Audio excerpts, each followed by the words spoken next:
காமராஜர் சுதந்திர போராட்ட களத்திலிருந்து உருவான மக்கள் தொண்டர், காங்கிரஸ் கண்டெடுத்த ஆற்றல் மிகு செயல் வீரர், தமிழகத்தில் உருவான மகத்தான மக்கள் தலைவர், தமிழகத்திற்கு பல முதல்வர்களை உருவாக்கிய கிங் மேக்கர், தமிழகத்திற்கு பொற்கால ஆட்சியை கொடுத்த முதல்வர்களின் முதல்வர், கர்ம வீரர் காமராஜர். தமிழகத்தின் முதலமைச்சராக காமராஜர் பதவியேற்ற நொடி தமிழகத்தின் திசை வழிப்பாதை மிகப்பெரிய திருப்பு முனையை சந்தித்த நொடி. காமராஜருக்கு இருந்த மக்கள் செல்வாக்கு, அரசியல் ஆளுமை, தொண்டர் பலத்திற்கு அவர் நினைத்திருந்தால் எப்போதோ தமிழகத்தின் முதலமைச்சராக பொறுப்பேற்றிருக்கலாம். தமிழகத்தை பல ஆண்டுகளாக தொடர்ச்சியாக ஆட்சி செய்த மிகப்பெரிய முதலமைச்சர் என்ற பெருமையை பெற்றிருக்கலாம். ஆனால் காமராஜர் அப்படி செய்யவில்லை. காங்கிரஸ் கட்சிக்குள் இருந்த தேர்ந்த நிர்வாகிகளையும் சிறந்த ஆளுமைகளையும் தான் வெவ்வேறு காலகட்டங்களில் முதலமைச்சர் பொறுப்புக்கு அமர்த்தினார் காமராஜர். முதலில் ஓமந்தூர் ராமசாமி ரெட்டியாரை முதலமைச்சராக்கினார். பிறகு கட்சிக்குள் நெருக்கடி வந்தபோது PS குமாரசாமி ராஜாவை முதலமைச்சராக்கினார். ஒரு கட்டத்தில் மைனாரிட்டி அரசை அமைக்க வேண்டிய நிர்பந்தம் உருவான போது நீண்டகால அரசியல் எதிரியாக இருந்த ராஜாஜியையே முதலமைச்சராக்கினார் காமராஜர். ஒரு கட்டத்தில் மிகப்பெரிய அரசியல் நெருக்கடி உருவானது. அந்த நெருக்கடி கட்சிக்குள் மட்டுமல்ல, ஆட்சிக்குள்ளும் உருவானது. அந்த நெருக்கடியை சமாளிக்க வேண்டுமென்றால் காமராஜர் முதலமைச்சர் பொறுப்பை ஏற்பதை தவிர வேறு வழியில்லை என்கிற நெருக்கடி உருவானது. அந்த நெருக்கடி நிர்பந்தம் தான் காமராஜர் என்கிற தலைவரை தமிழகத்தின் முதலமைச்சராக்கியது. அந்த நிர்பந்தம் எதனால் உருவானது, எங்கிருந்து உருவானது, யாரால் உருவானது? வாருங்கள், வரலாற்று பக்கங்களை கொஞ்சம் புரட்டி பார்க்கலாம். தமிழகத்தின் தென்கோடி மாவட்டமான அன்றைய ராமநாதபுரம் மாவட்டத்தில் இருக்கும் விருதுப்பட்டி கிராமத்தில் 15 ஜூலை 1903 அன்று பிறந்தவர் காமராஜ். தந்தை குமாரசாமியும் குலதெய்வ பெயரான காமாட்சியையே தங்கள் மகனுக்கு வைத்தனர். என்றாலும் ஆசை மகனை ராஜா என்று செல்லமாக அழைத்தனர். பெற்றோர் ராஜா என்று அழைத்ததால் அக்கம் பக்கத்தில் இருப்பவர்களும் அப்படியே அழைக்க காமாட்சி என்கிற பெயர் காமராஜாக மாறியது. துருதுருப்பும் துடிதுடுப்புமாக சென்று கொண்டிருந்த காமராஜின் பள்ளி படிப்புக்கு திடீரென ஒரு தடைக்கல் விழுந்தது. அதற்கு காரணம் அவருடைய தந்தை குமாரசாமியின் மரணம். குடும்பத்தின் வறுமையை சமாளிக்க பள்ளிக்கூடம் போவதை நிறுத்திவிட்டு வேலைக்கு செல்ல வேண்டிய நெருக்கடி காமராஜுக்கு ஏற்பட்டது.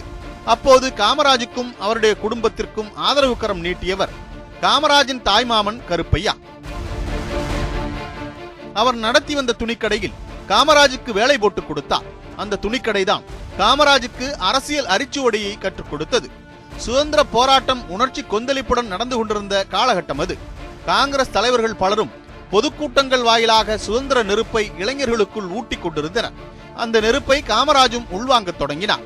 வரதராஜலு நாயுடு, சத்தியமூர்த்தி, திருவிக போன்றோரின் சுதந்திர கனல் தெரிக்கும் பேச்சுக்கள் காமராஜுக்கு அரசியல் ஆர்வத்தை தூண்டின. காங்கிரஸ் பொதுக்கூட்டங்களுக்கு செல்வதையும் காங்கிரஸ் தலைவர்களின் பேச்சுக்களை கேட்பதையும் தாண்டி நேரடி அரசியலில் ஈடுபட தீர்மானித்தார் காமராஜ். அந்த நொடியில் காமராஜ் காங்கிரஸ் கட்சியில் இணைந்தார். கட்சிக்கு கொடி கட்டுவது தொடங்கி பொதுமக்களிடம் துண்டு பிரசுரம் விநியோகிப்பது வரை கட்சியின் அடிப்படை தொண்டன் செய்யும் எல்லா வேலைகளையும் இழுத்து போட்டுக் கொண்டு செய்ய தொடங்கினார் காமராஜ். அந்த காலகட்டத்தில் நீதி கட்சிதான் காங்கிரசுக்கான எதிர்கட்சி. ஆகவே எங்கெல்லாம் நீதி கட்சி பொதுக்கூட்டம் போடுகிறதோ அங்கெல்லாம் காங்கிரஸ் கட்சியின் சார்பில் எதிர்கூட்டம் ஏற்பாடு செய்வது காமராஜின் வழக்கம். அது கட்சி தலைவர்கள் மத்தியில் காமராஜை கொண்டு சேர்த்தது. காமராஜின் அரசியல் ஆர்வம் அவரது குடும்பத்தினரை கவலைப்பட வைத்தது. அரசியலில் ஈடுபடுவதால் காமராஜின் எதிர்காலம் வீணாகிவிடுமோ என்று நினைத்த அவருடைய வீட்டினர் காமராஜை திருவனந்தபுரத்திற்கு அனுப்பி வைத்தனர். அங்கே ஒரு மரக்கடையில் வேலை பார்த்தார் காமராஜ்.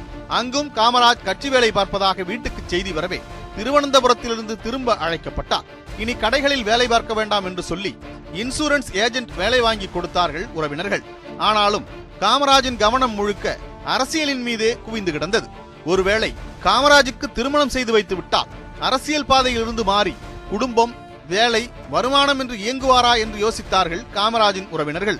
ஆனால் அந்த வாய்ப்பை அடியோடு நிராகரித்த காமராஜ் இந்தியாவிற்கு சுதந்திரம் கிடைத்த பிறகு வேண்டுமானால் திருமணம் செய்து கொள்கிறேன் என்று சொல்லிவிட்டார். உண்மையில் அது குடும்பத்தினரை சமாதானம் செய்வதற்காக சொல்லப்பட்ட சாக்குதான். காமராஜின் சிந்தனையும் செயலும் அரசியல் களத்தை சுற்றியே சுழன்று கொண்டிருந்தன. உப்பு சத்தியாகிரகம், பிரிட்டிஷாருக்கு எதிராக காங்கிரஸ் நடத்திய மிகப்பெரிய போராட்டம், அது தமிழ்நாட்டிலும் மிகுந்த எழுச்சியுடன் நடைபெற்றது. அந்த போராட்டத்தில் இளைஞரான காமராஜ் கலந்து கொண்டார். போராட்டக்காரர்களை எல்லாம் காவல்துறை கைது செய்து சிறையில் அடைத்தது. அப்படி கைதானவர்களில் காமராஜும் ஒருவர்.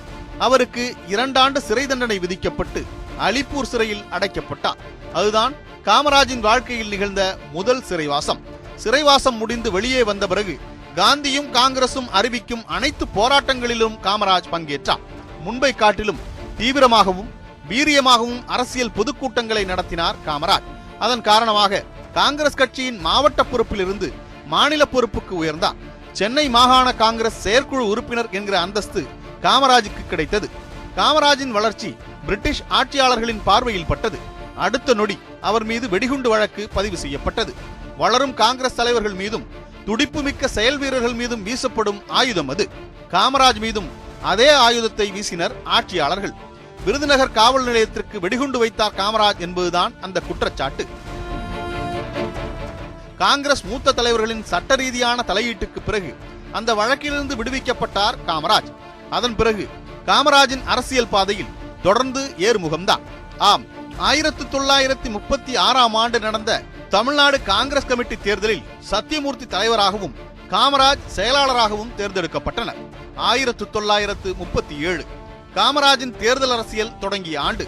அந்த ஆண்டு நடந்த சட்டமன்ற பொது தேர்தலில் சாத்தூர் சட்டமன்ற தொகுதியில் போட்டியிட்டார் காமராஜ். அந்த வாய்ப்பை அவருக்கு வழங்கியவர் காமராஜின் அரசியல் குருநாதரான தீரர் சத்தியமூர்த்தி. சாத்தூர் சட்டமன்ற தொகுதிக்குள் தான் காமராஜ் பிறந்த விருதுப்பட்டியும் வருகிறது. அந்த வகையில் சொந்த தொகுதியில் போட்டியிட்ட காமராஜை எதிர்த்து யாரும் வேட்பாளராக நிற்கவில்லை. ஆகவே சாத்தூர் சட்டமன்ற உறுப்பினராக போட்டியின்றி தேர்ந்தெடுக்கப்பட்டு சட்டமன்றத்துக்குள் நுழைந்தார் காமராஜ். கட்சி பணி, மக்கள் பணி என்ற இரண்டிலும் மிக தீவிரமாக செயல்பட்டார். அதன் காரணமாக 1940ஆம் ஆண்டு நடந்த தமிழ்நாடு காங்கிரஸ் கமிட்டி தேர்தலில் தலைவராக தேர்ந்தெடுக்கப்பட்டார் காமராஜ். அப்போது கட்சியின் மாநில செயலாளரானார் தீரர் சத்தியமூர்த்தி. ஆம், மாணவர் காமராஜ் தலைவராக செயல்படும் கட்சிக்கு செயலாளராக ஆசிரியர் சத்தியமூர்த்தி செயல்பட்டார்.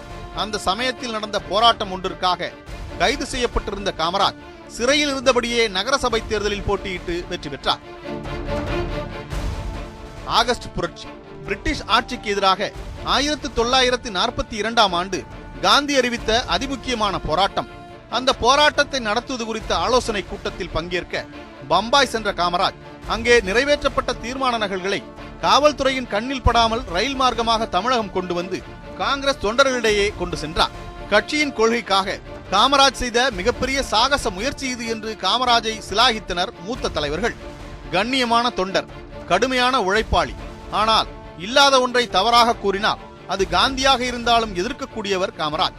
ஒருமுறை தமிழகத்திற்கு சுற்றுப்பயணம் வந்த காந்தி ஹரிஜன் பத்திரிகையில் கட்டுரை ஒன்றை எழுதினார். அதில் தமிழ்நாட்டில் ராஜாஜிக்கு எதிராக ஒரு குறுங்குழு செயல்படுவதாக குற்றம் சாட்டினார் காந்தி. அதற்கு கடுமையாக எதிர்வினையாற்றிய காமராஜ் தான் வகித்து வந்த ஆட்சி மன்ற குழு உறுப்பினர் பதவியை ராஜினாமா செய்தார். காந்தியையே எதிர்த்த காமராஜின் துணிச்சல் கட்சிக்குள் காமராஜ் மீதான மதிப்பை உயர்த்தியது. அதன் பிறகு காமராஜ் பற்றிய தனது நிலைப்பாட்டை மாற்றிக்கொண்டார் காந்தி. 1946ஆம் ஆண்டு சென்னை மாகாண சட்டமன்றத்திற்கு நடந்த தேர்தலில் சாத்தூர் அருப்புக்கோட்டை தொகுதியிலிருந்து போட்டியின்றி தேர்ந்தெடுக்கப்பட்டார் காமராஜ். அப்போது சென்னை மாகாண முதலமைச்சராக முத்துரங்க முதலியாரை முன்மொழிந்தார் காமராஜ். ஆனால் பிரகாசம் வெற்றி பெற்றார். அதனால் காமராஜ் உள்ளிட்ட தமிழ்நாடு காங்கிரஸ் தலைவர்களை பொருட்படுத்தாமலேயே இருந்தார் முதல்வர் பிரகாசம். அதன் காரணமாக கட்சிக்குள்ளும் ஆட்சிக்குள்ளும் குழப்பங்கள் உருவாகின. முதலமைச்சர் பிரகாசத்துக்கு எதிராக கட்சிக்குள் அதிருப்தி குரல்கள் அடுத்தடுத்து எழுந்தன. விளைவு, முதல்வர் பதவியை ராஜினாமா செய்தார் பிரகாசம். பின்னர் நடந்த சட்டமன்ற குழு தலைவர் தேர்தலில் காமராஜ் நிறுத்திய ஓமந்தூர் ராமசாமி ரெட்டியார் வெற்றி பெற்று முதலமைச்சரானார். அந்த வகையில் ஓமந்தூர் ராமசாமி ரெட்டியாரை முதல்வராக்கி முதன்முறையாக கிங் மேக்கர் ஆனார் காமராஜ். பொதுவாக லால் பகதூர் சாஸ்திரி, இந்திரா காந்தி ஆகியோரை பிரதமராக்கினார் என்பதற்காகவே காமராஜை கிங் மேக்கர் என்று சொல்வது வழக்கம். ஆனால் உண்மையில் காமராஜ் அதற்கு முன்பே கிங் மேக்கர் ஆகிவிட்டார். சட்டமன்ற கூட்டங்களில் பங்கேற்று சுவாரஸ்யமான உரையை நிகழ்த்தி முக்கியமான பேச்சை பேசி கைத்தட்டல்கள் பெறுவதில் காமராஜுக்கு விருப்பமில்லை. மாறாக மக்களுக்கு ஆக வேண்டிய திட்டங்கள் குறித்தே கவனம் செலுத்தினார். அதற்கு யாரை சந்திக்க வேண்டும், எங்கே விண்ணப்பம் அனுப்ப வேண்டும் என்பதிலேயே அவருடைய கவனம் இருந்தது. முக்கியமாக கட்சி வளர்ச்சி பணியில் காமராஜின் உழைப்பும் ஆர்வமும் அலாதியானது. நேர்மையான முதல்வராக விளங்கிய முதலமைச்சர் ஓமந்தூர் ராமசாமி ரெட்டியாருக்கு எதிராக கட்சிக்காரர்கள் பலரும் புகார் பட்டியல் வாசித்தார்கள். அப்போது நிலைமையை புரிந்து கொண்டு யாருக்கும் சங்கடம் இல்லாமல் ஓமந்தூராரை பதவி விலகச் செய்துவிட்டு அவருக்கு பதிலாக PS குமாரசாமி ராஜாவை முதலமைச்சராக கொண்டு வந்தார் காமராஜ். அதன் மூலம் இரண்டாவது முறையாக கிங் மேக்கராக மாறியிருந்தார் காமராஜ். விளைவு, கட்சியிலும் ஆட்சியிலும் காமராஜின் செல்வாக்கு விஸ்வரூபம் எடுத்திருந்தது. இந்திய சுதந்திரத்திற்கு பிறகான முதல் தேர்தலில் சென்னை மாகாணத்தில் காங்கிரஸ் கட்சி வெற்றி பெற்றது. ஆனால் ஆட்சி அமைக்க தேவையான அறுதி பெரும்பான்மை காங்கிரஸ் கட்சிக்கு கிடைக்கவில்லை. ஆகவே மைனாரிட்டி அரசை அமைக்க வேண்டிய சூழல் காங்கிரசிற்கு உருவானது. ஆனால் மைனாரிட்டி அரசுக்கு தலைமை வகிக்க மூத்த காங்கிரஸ் தலைவர்கள் யாரும் விரும்பவில்லை. அப்படியே ஆட்சி அமைத்தாலும் அந்த ஆட்சியை தக்க வைப்பது சாத்தியமா என்ற கேள்வி எழுந்தது. அப்போது அரசியலிலிருந்து ஒதுங்கி ஓய்வெடுத்துக் கொண்டிருந்த ராஜாஜியை மீண்டும் அரசியலுக்கு அழைத்து வந்து அவரை முதல்வராக்கினார் காமராஜ். அந்த வகையில் தனது அரசியல் எதிரிக்கும் ஆட்சி அதிகாரத்தை கொடுத்திருந்தார் காமராஜர். ஆம், இனி காமராஜ் அல்ல, காமராஜர். ஆட்சிக்கு வந்த முதல்வர் ராஜாஜி புதிய கல்வி திட்டம் ஒன்றை அறிமுகப்படுத்தினார். தகப்பன் தொழிலை மகன் கற்றுக்கொள்ள வேண்டும் என்பதை வலியுறுத்துவது போன்ற குலக்கல்வி திட்டம் என்று விமர்சித்த எதிர்க்கட்சிகள் அந்த திட்டத்திற்கு எதிராக மிகப்பெரிய போராட்டத்தில் ஈடுபட்டனர். அந்த திட்டத்தில் காமராஜருக்கும் உடன்பாடில்லை. ஆனால் அந்த திட்டத்தை கொண்டு வருவதில் முதலமைச்சர் ராஜாஜி பிடிவாதம் காட்டினார். விளைவு, கட்சிக்குள் அதிருப்தி எழவே முதலமைச்சர் பதவியில் இருந்து விலகினார் ராஜாஜி. ராஜாஜிக்கு பதிலாக யாரை முதலமைச்சராக்குவது என்ற கேள்வி எழுந்தது. இனியும் கிங் மேக்கராக மட்டும் காமராஜர் நீடிப்பது சரியாக இருக்காது, கிங்காக மாற வேண்டிய தருணம் வந்துவிட்டது என்றனர் காங்கிரஸ் மூத்த தலைவர்கள். அதனைத் தொடர்ந்து முதல்வர் பொறுப்பை ஏற்றுக்கொள்ள சம்மதித்தார் காமராஜர். அப்போது முதல்வர் பதவிக்கு காமராஜரை எதிர்த்து சி சுப்பிரமணியத்தை நிறுத்தினார் ராஜாஜி. ஆம், முதலமைச்சர் பதவிக்கு தேர்தல் அறிவிக்கப்பட்டது. இங்கே முதலமைச்சர் பதவிக்கு தேர்தல் என்றால் காங்கிரஸ் கட்சியின் சட்டமன்ற குழுவின் தலைவர் பதவிக்கான தேர்தல் என்று புரிந்து கொள்ள வேண்டும். ஒரு பக்கம் காமராஜர் களத்தில் நின்றார், மற்றொரு பக்கம் ராஜாஜியின் ஆதரவுடன் சி சுப்பிரமணியம் நிறுத்தப்பட்டிருந்தார். போட்டி கடுமையாக இருக்கும் என்று எதிர்பார்க்கப்பட்டது. முக்கியத்துவம் வாய்ந்த தேர்தல் என்பதால் அகில இந்திய காங்கிரஸ் கட்சியின் மேலிட பார்வையாளராக இந்திரா காந்தி வந்திருந்தார். முதலில் சி சுப்பிரமணியத்தின் பெயரை மூத்த அமைச்சர் பக்தவச்சலம் முன்மொழிந்தார். அடுத்து காமராஜரின் பெயரை மூத்த தலைவர் வரதராஜலு நாயுடு முன்மொழிந்தார். போட்டி உறுதியானது. வாக்குப்பதிவு நடந்தது. வாக்கு எண்ணிக்கையின் முடிவில் காமராஜருக்கு ஆதரவாக 93 வாக்குகள் விழுந்திருந்தன. அவரை எதிர்த்து போட்டியிட்ட சி சுப்பிரமணியத்திற்கு ஆதரவாக 41 வாக்குகள் கிடைத்திருந்தன. ஆம், தன்னை எதிர்த்து போட்டியிட்ட சி சுப்பிரமணியத்தை விட 2 மடங்கு வாக்குகள் பெற்று வெற்றி பெற்ற காமராஜர் 13 ஏப்ரல் 1954 அன்று முதலமைச்சராக பொறுப்பேற்றார். முதலமைச்சருக்கான தேர்தலில் தன்னை எதிர்த்து போட்டியிட்ட போதும் சி சுப்பிரமணியத்தின் அறிவு, ஆற்றல், அனுபவத்தை அங்கீகரித்து அவரையும் தன்னுடைய அமைச்சரவையில் சேர்த்துக் கொண்டார் காமராஜர். அதேபோல தன்னை எதிர்க்கும் வேட்பாளரை முன்மொழிந்த பக்தவச்சலத்தையும் அவருடைய அரசியல் நிர்வாக அனுபவத்தை அங்கீகரித்து அமைச்சரவையில் சேர்த்துக் கொண்டார் காமராஜர். அது மட்டுமன்றி விழுப்புரம் ராமசாமி படையாச்சியாருக்கும் அமைச்சர் பதவியை வழங்கினார். தாழ்த்தப்பட்ட சமுதாயத்தைச் சேர்ந்த பரமேஸ்வரனை இந்து சமய அறநிலையத்துறைக்கு அமைச்சராக்கினார். அத்தோடு மக்கள் மத்தியில் பலத்த எதிர்ப்பை கிளப்பிய குலக்கல்வி திட்டத்தை ரத்து செய்யவும் உத்தரவிட்டார் முதலமைச்சர் காமராஜர். முதலமைச்சரான சமயத்தில் காமராஜர் சட்டமன்ற உறுப்பினர் அல்ல. ஆகவே முதலமைச்சர் பதவியில் நீடிக்க ஏதுவாக குடியாத்தம் தொகுதி இடைத்தேர்தலில் போட்டியிட்டார் காமராஜர். குலக்கல்வி திட்டத்தை ரத்து செய்ததற்கு நன்றி தெரிவிக்கும் விதத்தில் புதிய கட்சியான திமுக காமராஜரை ஆதரித்தது. அந்த தேர்தலில் தன்னை எதிர்த்து போட்டியிட்ட கம்யூனிஸ்ட் வேட்பாளரை அதிக வாக்குகள் வித்தியாசத்தில் வீழ்த்தி வெற்றி பெற்றார் முதலமைச்சர் காமராஜர். முதலமைச்சர் என்ற முறையில் ஆட்சிப் பணிகளை ஒரு பக்கம் செய்து கொண்டிருந்தாலும் கட்சிப் பணிகளில் கவனம் செலுத்தினார் காமராஜர். அதற்கு மிகச் சரியான உதாரணம் சென்னை ஆவடியில் நடைபெற்ற அகில இந்திய காங்கிரஸ் மாநாடு. அந்த மாநாட்டில்தான் சோசலிச பாணி சமுதாயம் அமைக்க வேண்டும் என்கிற தீர்மானத்தை நிறைவேற்றியது காங்கிரஸ் கட்சி. புரட்சியில் ஈடுபடாமல் அமைதி வழியில் சோசலிச சமுதாயம் அமைக்கலாம் என்று பேசினார் முதலமைச்சர் காமராஜர். எளிமையான, மக்கள் நலன் குறித்து யோசிக்கிற, செயல்படுகிற முதல்வராக விளங்கினார் காமராஜர். அதன் காரணமாகவே கிருஷ்ணகிரி நீர்த்தேக்க திட்டம், சாத்தனூர் நீர்த்தேக்க திட்டம், அமராவதி, புள்ளம்பாடி நீர்த்தேக்க திட்டங்கள் என ஏராளமான திட்டங்கள் செயல் வடிவம் பெற்றன. நீர்மின் திட்டம், அனல் மின் திட்டம் என்று தொலைநோக்கு பார்வையுடன் சிந்தித்து மத்திய அரசிடம் தனக்கு இருக்கும் செல்வாக்கை பயன்படுத்தி பல திட்டங்களை கொண்டு வந்தார் முதலமைச்சர் காமராஜர். மதிய உணவு திட்டம் காமராஜரின் கருணை உள்ளத்தில் உதித்த அற்புதமான தொலைநோக்கு திட்டம். பள்ளிக்கு வரும் ஏழை குழந்தைகளுக்கு இலவச மதிய உணவு வழங்குவதற்கான திட்டத்தை ஆரம்பித்தார் முதலமைச்சர் காமராஜர். ஒரு கட்டத்தில் அந்த மதிய உணவுக்காக பள்ளிக்கு வரும் ஏழை குழந்தைகளின் எண்ணிக்கை அதிகரித்தது. அதன் மூலம் கல்வி கற்கும் குழந்தைகளின் எண்ணிக்கை பெருமிதம் கொள்ளும் அளவிற்கு உயர்ந்தது. பள்ளிக்கு வரும் ஏழை குழந்தைகளுக்கு மதிய உணவு வழங்கியதோடு தன்னுடைய கல்வி பணியை முதலமைச்சர் காமராஜர் நிறுத்திக் கொள்ளவில்லை. ஏராளமான தொடக்க பள்ளிகளை உருவாக்கினார். ஏற்கனவே செயல்பட்டு வந்த பள்ளிகளை சீரமைக்க தேவையான நிதியை ஒதுக்கி கொடுத்தார். SSLC வரை இலவச கல்விக்கும் வழிவகை செய்தார் முதலமைச்சர் காமராஜர். மதிய உணவு திட்டத்திற்கு மத்திய அரசின் ஒத்துழைப்பு இல்லாத சூழலிலும் தன்னுடைய அத்தனை சக்திகளையும் திரட்டி மதிய உணவு திட்டத்தை செயல்படுத்தினார் முதலமைச்சர் காமராஜர். அதுதான் காமராஜரை கல்விக்கண் திறந்த காமராஜராக்கியது. 1957 தமிழ்நாடு சட்டமன்ற தேர்தல் வந்தது. அப்போது சாத்தூர் சட்டமன்ற தொகுதியில் போட்டியிட்டார் காமராஜர். அந்த தேர்தலில்தான் திமுக முதன்முறையாக தேர்தல் களம் கண்டது. அந்த தேர்தலில் காங்கிரஸ் அறுதி பெரும்பான்மையை விட அதிக இடங்களில் வெற்றி பெற்று ஆட்சியை தக்க வைத்தது. இரண்டாவது முறையாக முதல்வராக தேர்ந்தெடுக்கப்பட்டார் காமராஜர். மத்திய அரசின் பொதுத்துறை நிறுவனங்களை தமிழகத்திற்கு கொண்டு வர முயற்சி எடுத்தார் முதலமைச்சர் காமராஜர்.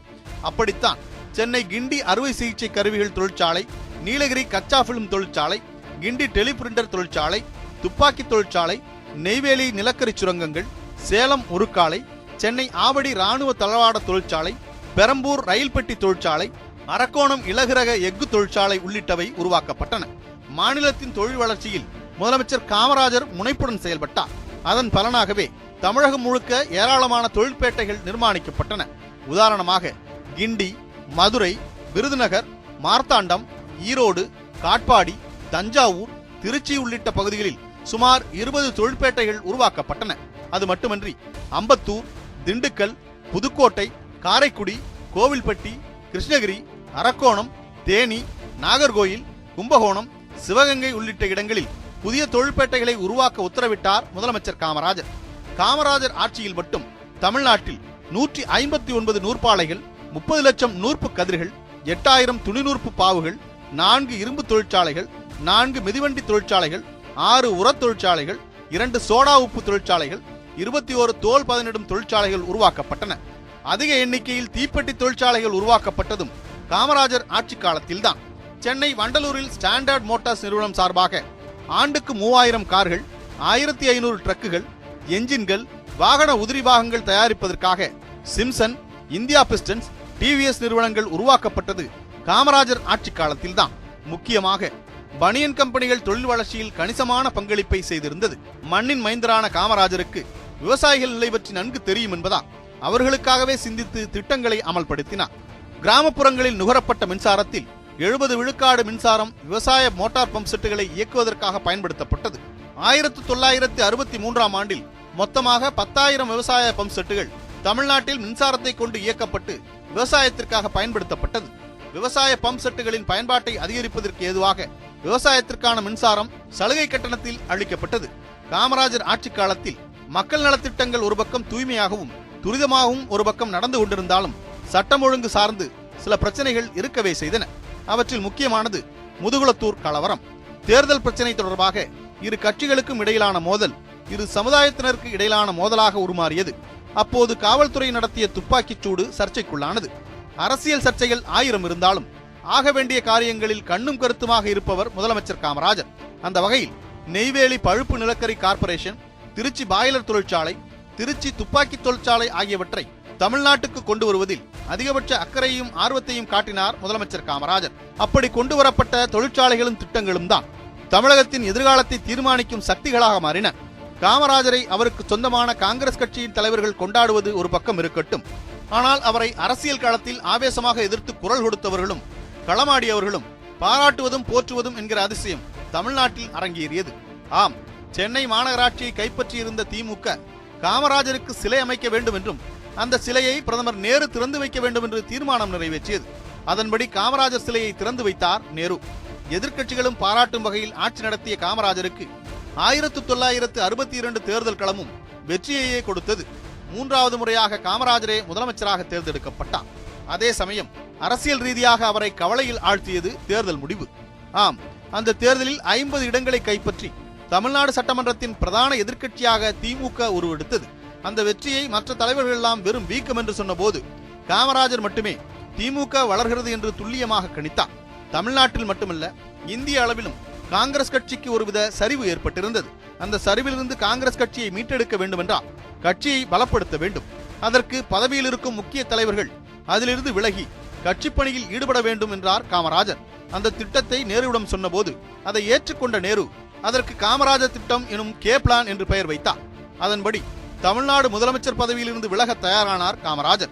காமராஜரின் பதவி விலகல் முடிவை பெரியார் கடுமையாக எதிர்த்தார். 1954 காமராஜர் முதல்வராக வேண்டும் என்று தொடர்ச்சியாக வலியுறுத்தியவர் பெரியார். காமராஜரின் ஆட்சியை கண்ணை மூடிக்கொண்டு ஆதரிக்க வேண்டும் என்றவர் பெரியார்.